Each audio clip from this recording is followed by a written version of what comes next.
symbole, hein, cette posture. Tout à fait. C'est ça la profondeur même de la transmission de pouvoir. C'est l'autre, le précédent se dépouille de tout et remet à son successeur et quitte humblement ses charges. Voilà, ici au palais des Congrès, on applaudit le moment. Romuald Wadayi, raccompagné par Patrice Talon qui le raccompagne pour le laisser venir après le tête-à-tête ici, assumer son destin de président de la République ici au palais des Congrès où il sera investi des symboles et des attributs du pouvoir présidentiel. Il va traverser ce petit itinéraire qui sépare le palais de la Marina avec cette belle vue que nous offre la réalisation.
Modèle pour chaque jeune à l'époque. C'est que nous sommes placés Asia, Beneto, Nadja Lotome, bon, nous sommes depuis Enabloro, quand et Pachenu, c'est de Bassamiton et le moins c'est un bio bon. Nous sommes le point du palais des congrès, ça fait Pascaline Cora. Oui, cher Cora, je vous assure, vous allez commenter, regardez très bien cette image, gardez-la en mémoire, surtout n'oubliez pas. Merci de le rappeler aux téléspectateurs qui nous suivent en bâtonneau. En fond, ça a déjà été officié. Romuald Wadayi descend les marches, il vient effectivement, le moment, le temps suspendu à son arrivée ici, ce temps ne va plus durer.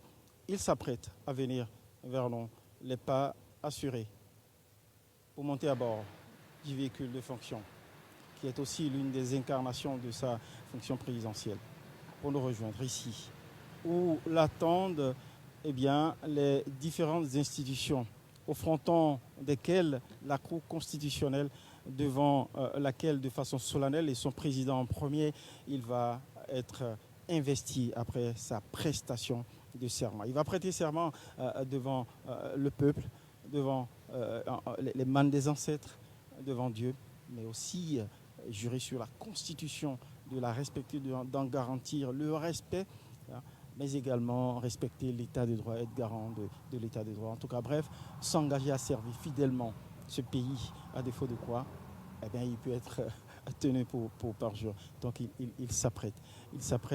Il s'apprête à nous rejoindre. Et on sent aussi il y a comme un calme religieux ici au Palais des Congrès où de temps, effectivement, les dernières secondes semblent suspendues. Alors, le moment est majestueux, il est solennel. On sent quasiment pas une mouche volée dans les rangs des milliers d'invités. C'est dire la gravité du moment où Romuald Wadayi va franchir l'itinéraire qui sépare la Marina avec cette belle image, cette vue imprenable sur le front de mer, où on montre les institutions qui ont les constructions, les belles bâtisses qui montrent la transfiguration d'un pays en pleine transformation sous le magistère et qu'il a accepté en prenant les rênes des mains de Patrice Talon après son élection plébiscitaire le 12 avril dernier, de pousser encore plus loin les limites des performances réalisées pendant 10 ans. Magnifique vue, justement, qui présage, puisque son prédécesseur, son mentor, au terme du 1er août, de la cérémonie du 1er août dernier, nous a promis et rassuré que le meilleur reste à venir. Le meilleur reste à venir. Il a eu le doigté de choisir Oumia Wadaï, dont on redoutait qu'il ne soit pas assez connu, mais il a vite incarné pendant la campagne électorale la posture, le costume d'homme d'État. Il a convaincu les citoyens électeurs d'avoir une à travers le pays dont l'enthousiasme continue de vivre jusqu'aujourd'hui au cours de cette cérémonie.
hein, l'état de l'heure.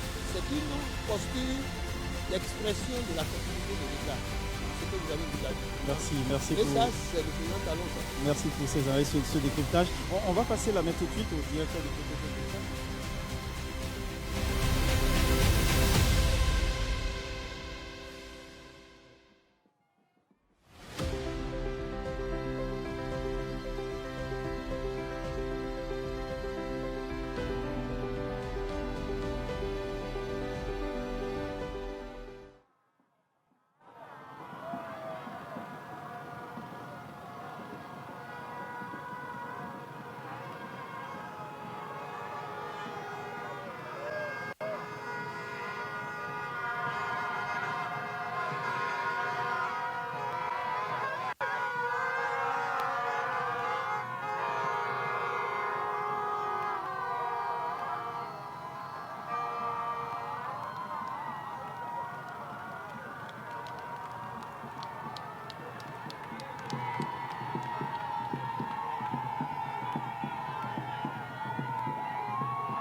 Mes devoirs, Monsieur le Président.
Assez.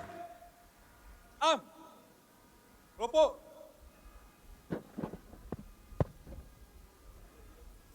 Je vous prie de vous asseoir.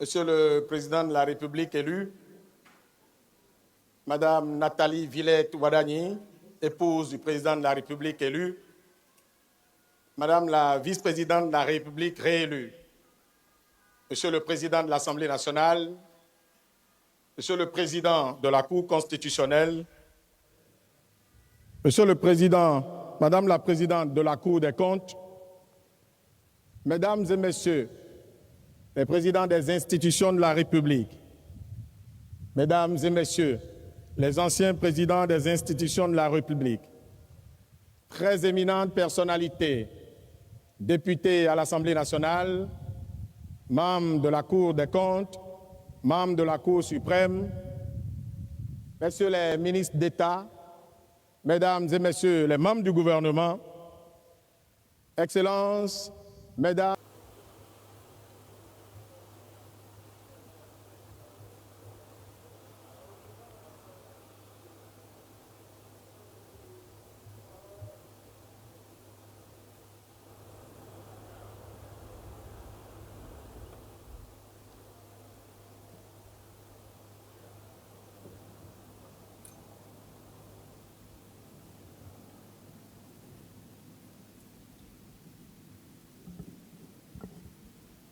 L'audience solennelle de prestation de serment du président de la République élu est ouverte. Monsieur le Président de la République élu, Mesdames et Messieurs, veuillez vous asseoir.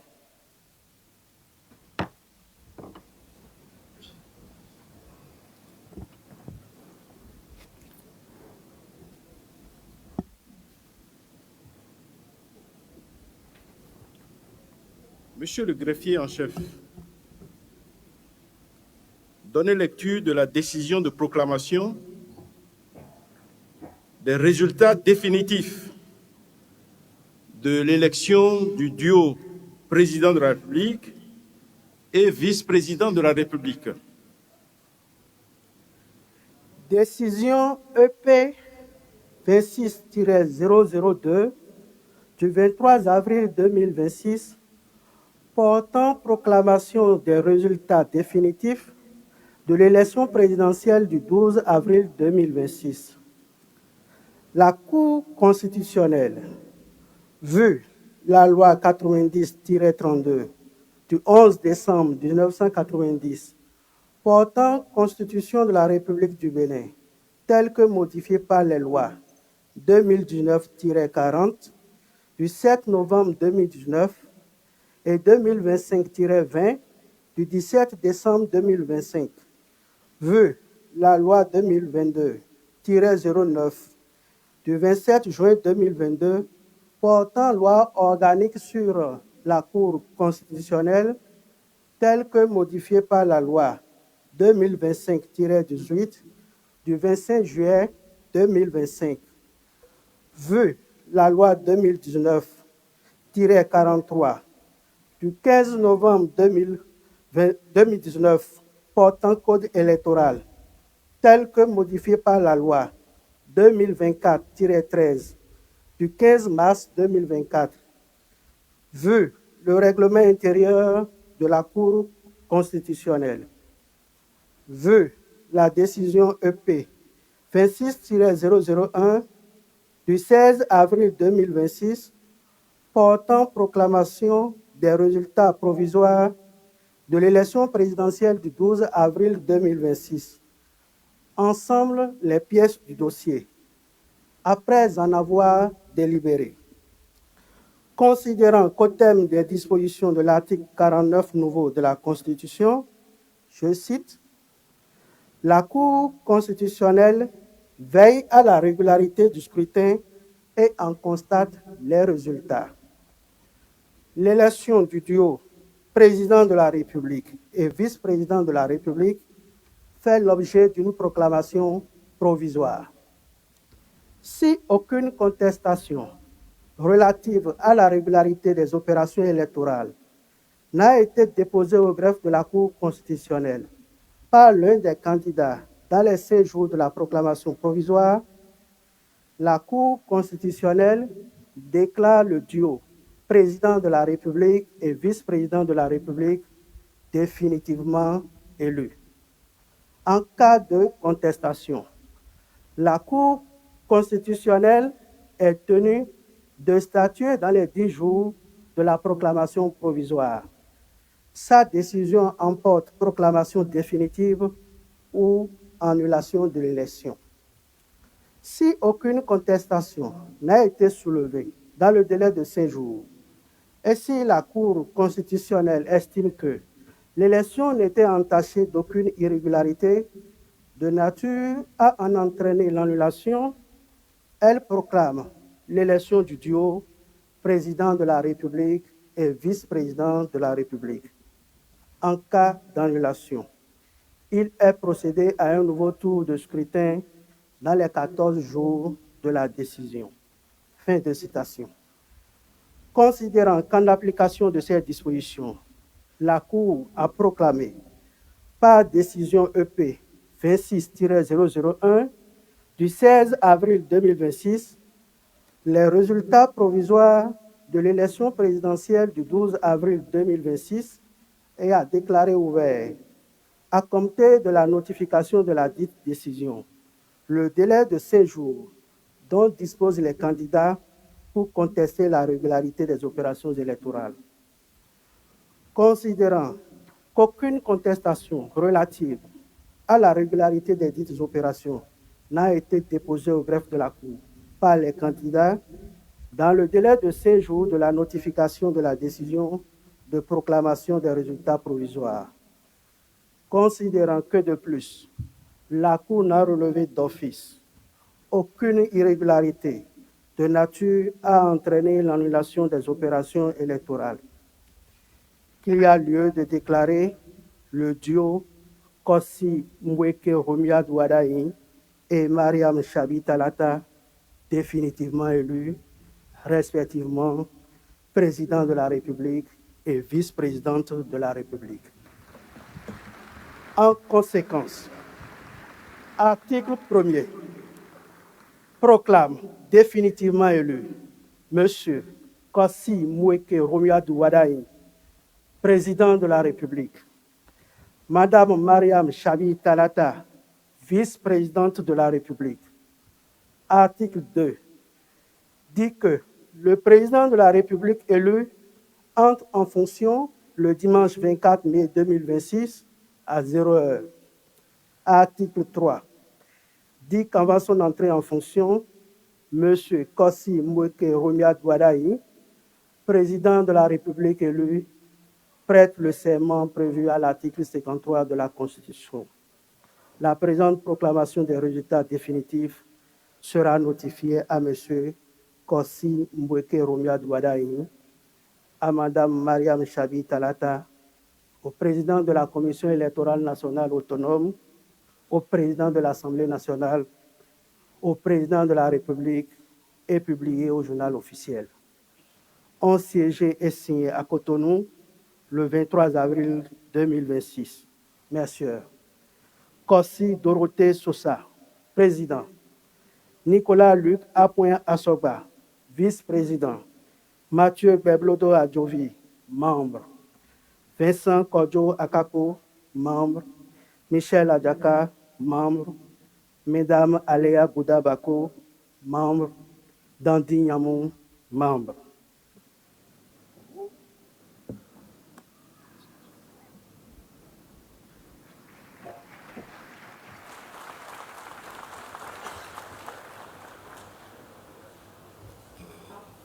Nous invitons à présent M. Kossi Mweke Romuald Douadaï, président de la République élu, à prendre place pour la prestation du serment prévu à l'article 53 de la Constitution.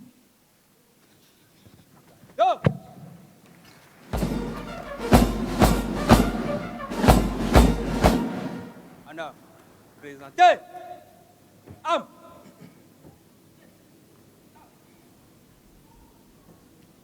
Veuillez bien lever la main droite Ouvrez le bas. et prononcer le texte du serment.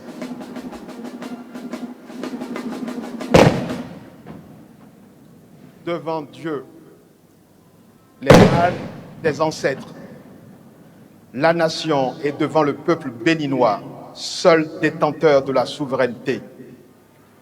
Nous, Kossi Mboueke Romuald Wadaï, président de la République élu conformément aux lois de la République, jurons solennellement de respecter et de défendre la Constitution que le peuple béninois s'est librement donnée, de remplir loyalement les hautes fonctions que la nation nous a confiées, de ne nous laisser guider que par l'intérêt général et le respect des droits de la personne humaine, de consacrer toutes nos forces à la recherche et à la promotion du bien commun, de la paix et de l'unité nationale, de préserver l'intégrité du territoire national, de nous conduire partout en fidèles et loyaux serviteurs du peuple. En cas de parjure, que nous subissions les rigueurs de la loi. Fermez le bas.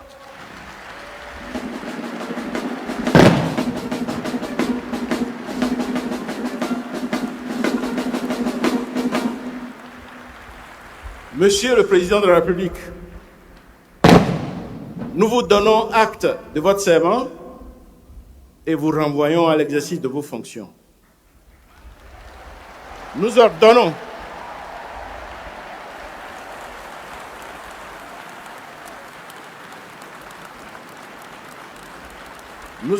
au greffier en chef de dresser procès-verbal de la présente prestation de serment, dont copie sera notifiée au Président de la République, publiée au journal officiel de la République du Bénin et partout où besoin sera.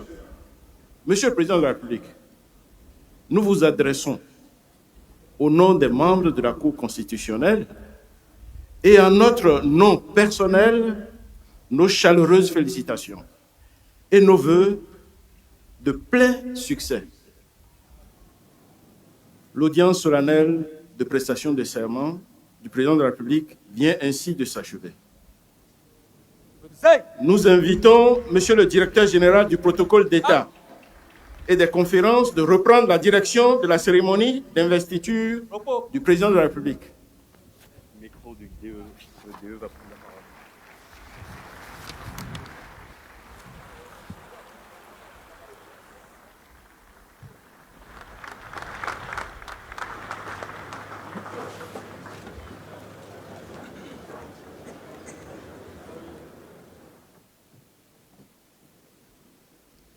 Très distingués invités, mesdames et messieurs, le deuxième chapitre de la présente cérémonie d'investiture du président de la République fait apparaître la remise du grand collier à monsieur le président de la République par la grande chancelière des ordres nationaux que je voudrais prier d'exécuter le rituel irrelatif. Par la même occasion, nous voulions respectueusement inviter monsieur le président de la République à se mettre en place. Merci. Go!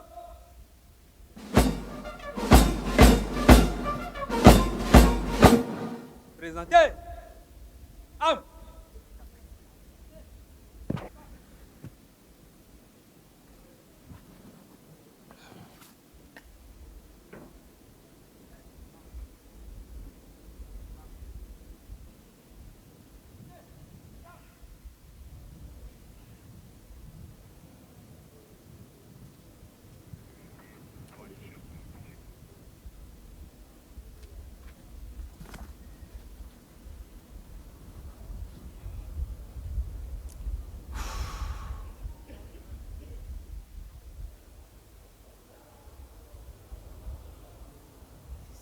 Je l'ouvre. Ouvrez le banc. Je l'ouvre.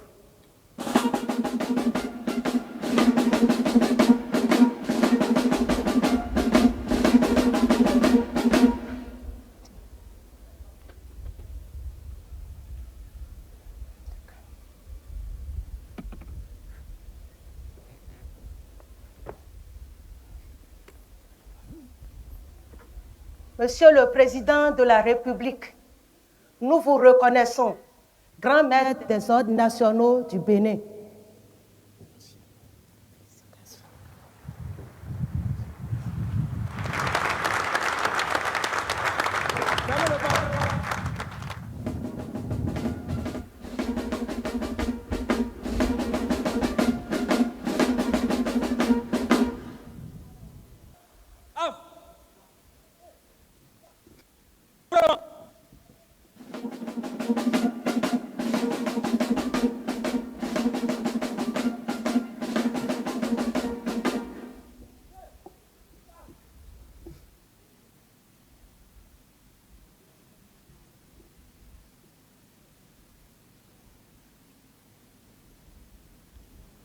Monsieur le Président de l'Assemblée nationale, Monsieur le Président de la Cour constitutionnelle, Mesdames et Messieurs les membres des institutions de la République, Mesdames et Messieurs les représentants du gouvernement étranger, Mesdames et Messieurs les membres du corps diplomatique et les représentants des organisations internationales, chers invités, mes chers compatriotes, en cet instant où le peuple béninois me confie la charge suprême de conduire notre nation, j'éprouve un sentiment profond de reconnaissance et de gravité. Je mesure l'honneur qu'il m'a fait le 12 avril dernier en sortant massivement accomplir son devoir citoyen. Je mesure surtout la responsabilité qui en découle. Car il est dans la vie d'une nation des moments où une élection dépasse le choix d'un homme pour devenir le choix d'une direction, le choix d'une méthode et le choix d'une ambition partagée. Mes chers compatriotes, au cours des 10 dernières années, le Bénin s'est profondément transformé. Les Béninois ont renoué avec le sentiment de fierté et notre pays a retrouvé le chemin du développement. Ce parcours a exigé des efforts et de la discipline. Il a imposé des sacrifices qui ont permis à notre nation de retrouver quelque chose d'essentiel, la confiance en elle-même. C'est la preuve que notre pays pouvait se réformer sans s'effondrer, que la rigueur pouvait coexister avec la justice sociale, que les institutions pouvaient être mises debout sans perdre l'âme du peuple qui les habitait. Je veux donc ici rendre hommage au président Patrice Talon qui, avec détermination, avec le courage des décisions difficiles, la constance des bâtisseurs et la capacité rare à penser le Bénin dans le temps long, a rendu cette renaissance possible.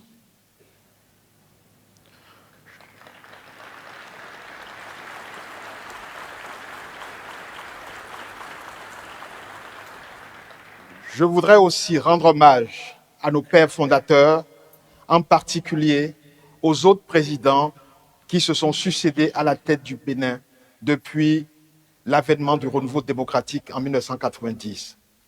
Je veux citer les présidents Nicéphore Dieudonné Soglo, Mathieu Kérékou et Boni Yahi.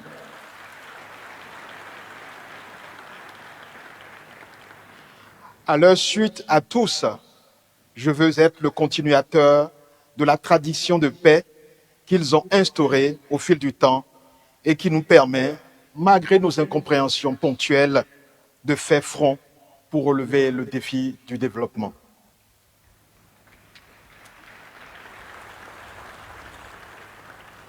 Mes chers compatriotes, après le travail de révélation et de transformation engagé, notre devoir est désormais clair.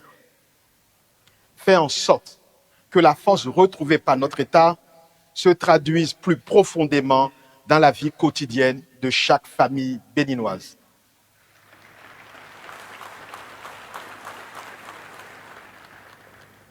Notre économie a progressé, c'est une réalité. Mais nous savons tous qu'une croissance nationale n'a de sens que lorsqu'elle devient visible dans la vie ordinaire des populations. Lorsqu'un jeune trouve une opportunité dans son milieu de vie habituel. Oui, la croissance est encore plus perceptible lorsqu'une mère peut faire soigner son enfant sans craindre le coût des soins. Lorsqu'un agriculteur peut vendre sa production parce que la route est praticable. Lorsqu'une famille peut accéder à l'eau potable, à l'électricité, à un logement décent. C'est dire, le développement du Bénin doit se vivre dans chaque composante de la cité et dans chaque territoire de la République.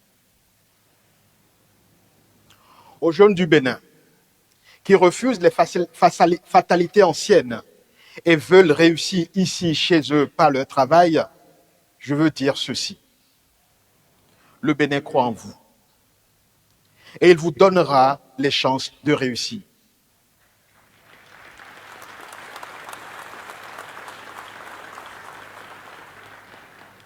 Aux femmes du Bénin, qui portent silencieusement une part immense de notre économie et avancent toujours avec courage et dignité, je veux dire ceci. Votre accès au financement, à la propriété, à la protection sociale et aux responsabilités seront renforcés.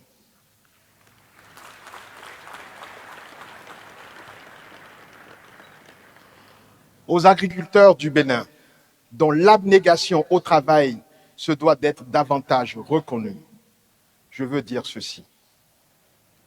Vous aurez un meilleur accès à la mécanisation, aux semences adaptées, au financement pertinent et aux équipements de transformation de vos produits.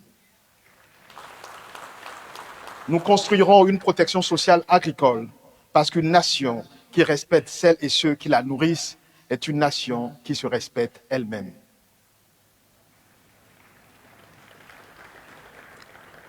À notre diaspora, à ces femmes et ces hommes qui vivent loin de leur terre natale, mais dont le cœur demeure attaché au Bénin, je veux dire ceci. Le pays que nous bâtissons est aussi le vôtre. Et à celles et ceux que l'histoire a éloignés de cette terre il y a des siècles, fils et filles d'Afrique dispersés par la traite, je veux dire ceci. Le Bénin sera toujours là, maison de retour. Notre porte demeure ouverte et notre mémoire fidèle.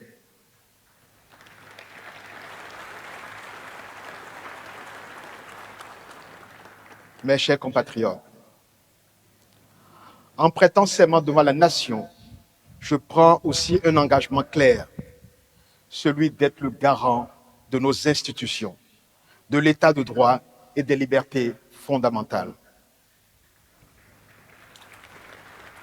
Car la force d'une démocratie se mesure à la confiance que ces institutions inspirent aux citoyens, à la justice de la République qui leur garantit l'équité de ses règles et la protection effective de ses droits.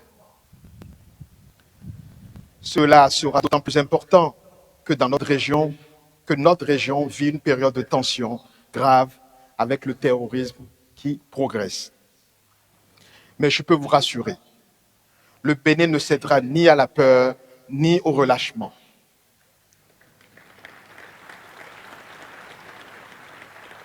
L'État sera ferme face à tout ce qui menace notre cohésion et notre sécurité. Nous continuerons d'investir dans nos forces de défense et sécurité. Et surtout, nous allons également construire la sécurité par la poursuite du développement des services sociaux de base, l'offre d'opportunités économiques locales et le maintien de la présence effective de l'État partout sur le territoire. Il en sera ainsi, car notre sécurité est notre unité, et notre unité est notre force. Mes chers compatriotes, avec nos pays voisins, nous mettrons un accent particulier sur l'approfondissement de la coopération régionale. Le Bénin continuera d'agir pour la stabilité, le dialogue et le respect. À nos pays frères d'Afrique et d'abord à nos voisins de la sous-région, dont je veux saluer ici la présence à nos côtés, tant elle nous réjouit. Je veux renouveler le message de fraternité du peuple béninois. Ma conviction est que, dans une sous-région confrontée au péril terroriste, nous sommes condamnés à travailler ensemble. Je veux donc réitérer la disponibilité du Bénin à agir de concert avec eux pour venir à bout de ce fléau. Je veux leur dire ma conviction qu'ensemble avec eux, nous pouvons bâtir une Afrique puissante en faisant nos propres choix d'orientation. Nos propres choix d'orientation stratégique et surtout en veillant à leurs bonnes exécutions. À nos partenaires internationaux, ceux qui nous soutiennent dans cette démarche, je veux dire que le Bénin demeurera fidèle à ses engagements et attaché à des partenariats fondés sur le respect mutuel, la confiance et l'intérêt partagé. Le Bénin restera ouvert au monde sans jamais s'éloigner de lui-même.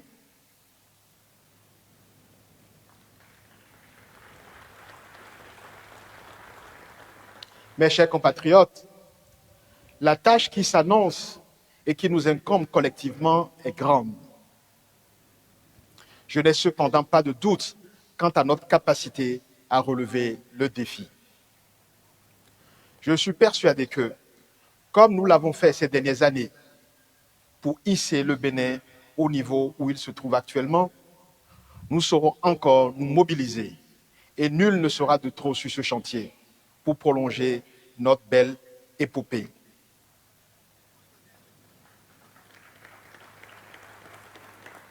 Je connais les attentes immenses qui accompagnent ce mandat. Je connais aussi les impatiences et parfois les inquiétudes de certains d'entre vous. Je veux prendre devant la nation un engagement simple. Je servirai le Bénin avec intégrité, avec courage et avec constance.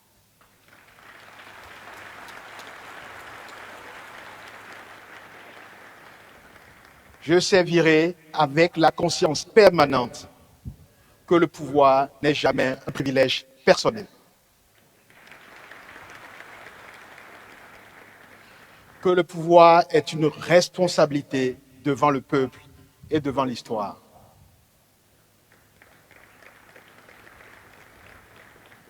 En ce jour, je formule un vœu pour notre nation. Que le Bénin demeure libre. Que le Bénin se tienne debout, toujours plus haut. Et qu'ensemble, nous allions plus loin. Vive la République, vive le Bénin. Je vous remercie.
Messieurs les membres de la Cour constitutionnelle, Mesdames et Messieurs les membres de la Cour constitutionnelle, voilà, c'est fait.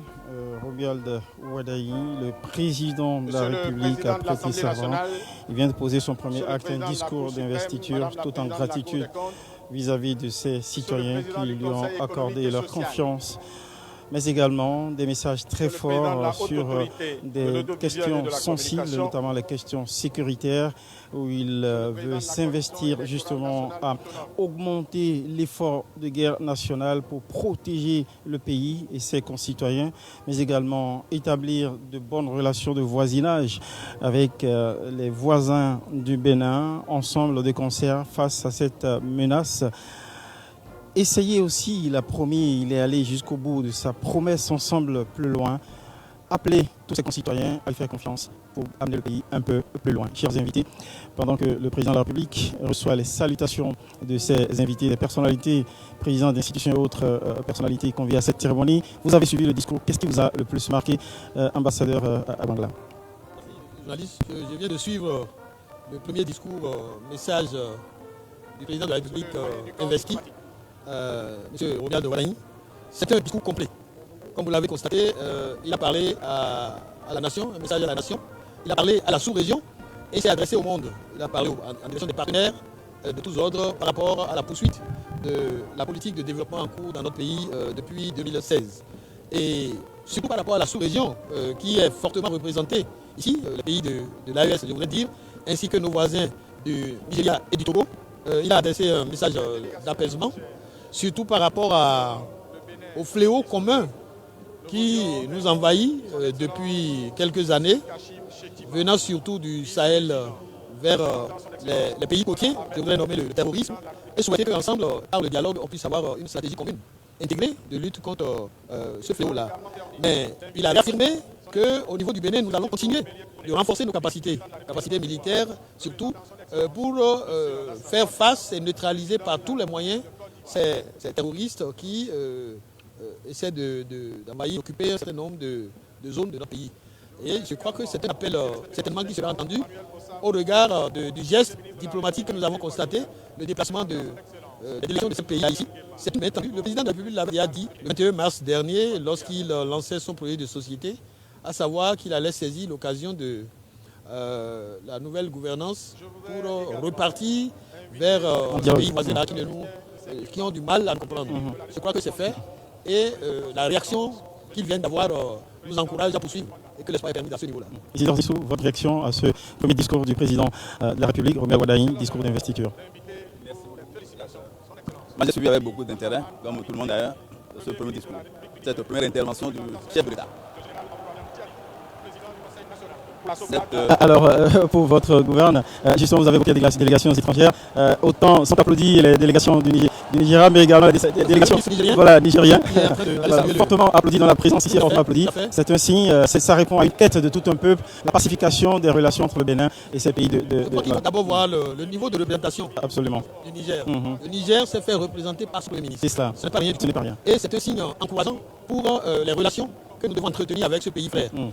J'ai bon espoir que dans les heures à venir, peut-être les frontières de ma ville seront ouvertes. On l'espère que ce sera un déclic. Isidore Dissou, qu'est-ce que vous pensez justement de cette séquence? L'entrée en scène de la délégation nigérienne, voilà, fortement applaudie. C'est émouvant.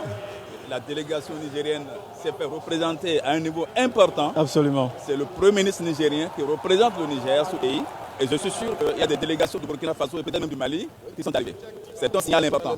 En termes de diplomatie, en termes de signal, c'est très important pour dire que nous sommes en train absolument de connaître une notion de la gestion politique du pays. Tout à l'heure, vous avez demandé qu'est-ce que nous avons retenu. Et mon collègue l'a indiqué dans le discours d'investiture du président de la République, Wadayi.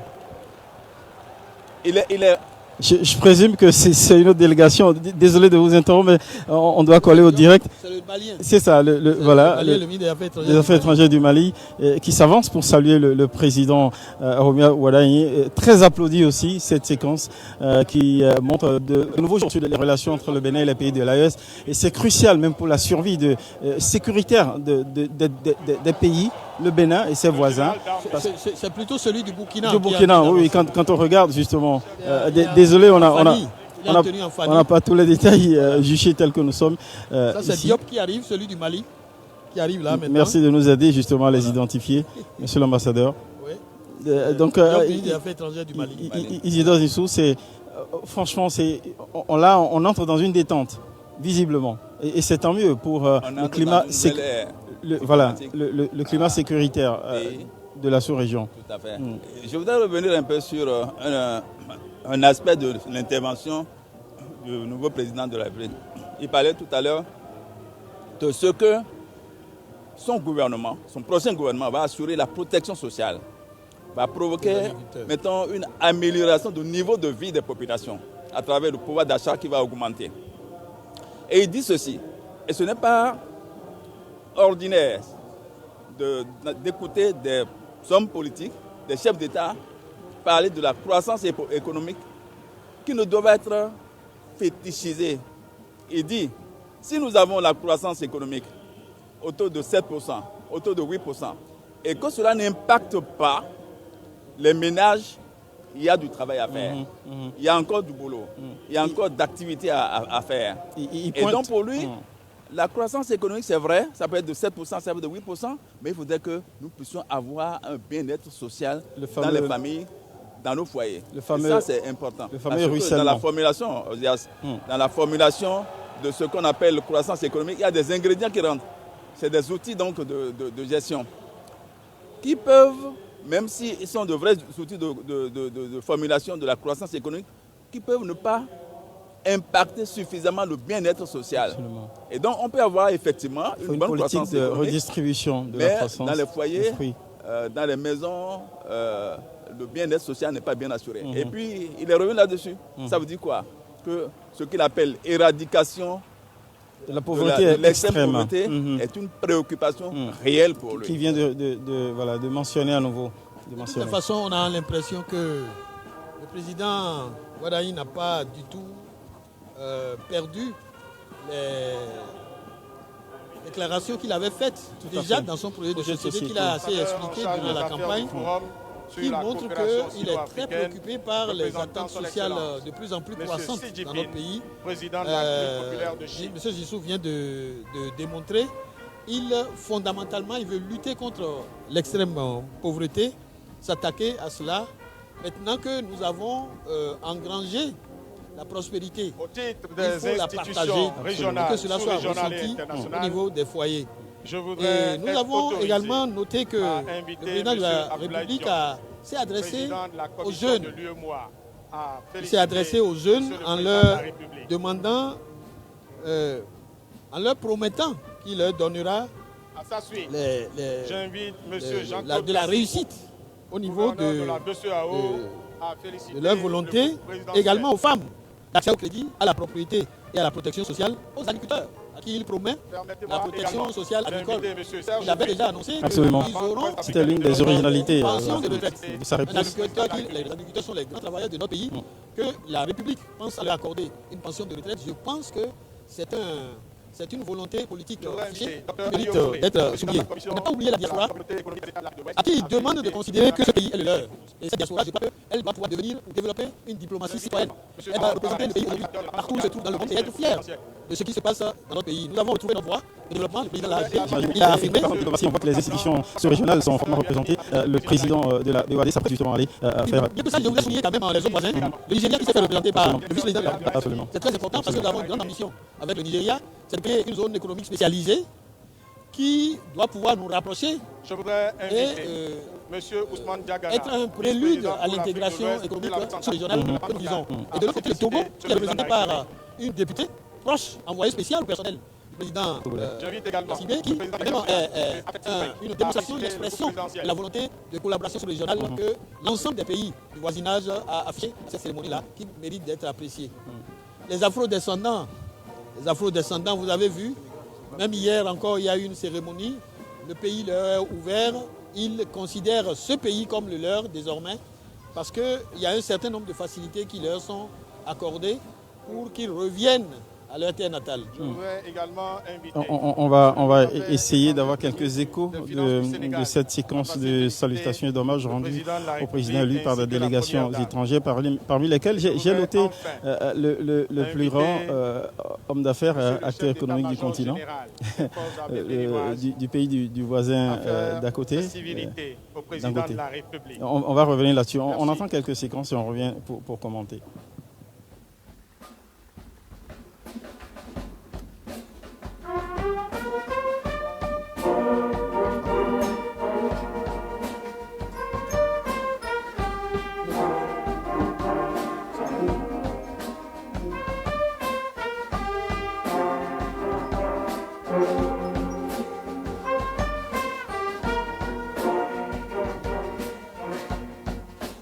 Distingués invités, mesdames et messieurs, nous arrivons ainsi au thème de la présente cérémonie d'investiture que nous voulions vous remercier d'avoir rehaussé de votre présence et nous voulions à présent, comptant sur votre habituelle compréhension, vous prier, après les salutations du chef d'état-major général des forces armées béninoises, de vous lever pour saluer le retrait de Monsieur le Président de la République et de la Première Dame. Merci pour votre présence, merci encore et agréable journée à chacun et à tous. Merci.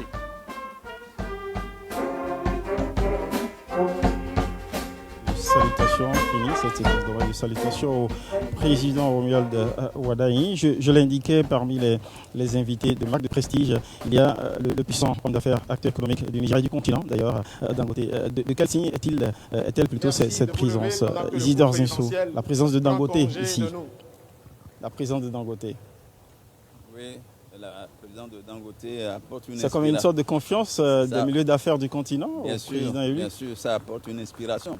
C'est-à-dire que lorsque des hommes d'affaires, des chefs d'entreprise de cette carrure, de ce niveau, arrivent et participent à une cérémonie d'investiture du chef de l'État, ça fait un signal au niveau du monde des affaires. C'est ça. C'est très important. C'est très important pour le pays. Et le président Romuald Wardani qui va se retirer accompagné de la première dame, qu'on le voit drapé dans une très belle robe couleur indigo, qui indique justement un attachement aux racines africaines, aux valeurs patrimoniales africaines, un attachement à nos potentialités nationales et endogènes. C'est sûr que ça va faire énormément plaisir aux citoyens de voir la première dame incarner une posture à travers laquelle ils se reconnaissent. C'est un signe, c'est un bon signe aussi d'attachement, de regard des dirigeants justement au peuple sur lequel ils se sentent ancrés, la posture d'ancrage avec le peuple qu'on est appelé à diriger. C'est un bon signe de voir la première dame ainsi habillée par une création de nos couturiers, de nos stylistes locaux. Exactement. Ça renvoie à l'attachement, à l'authenticité, aux racines.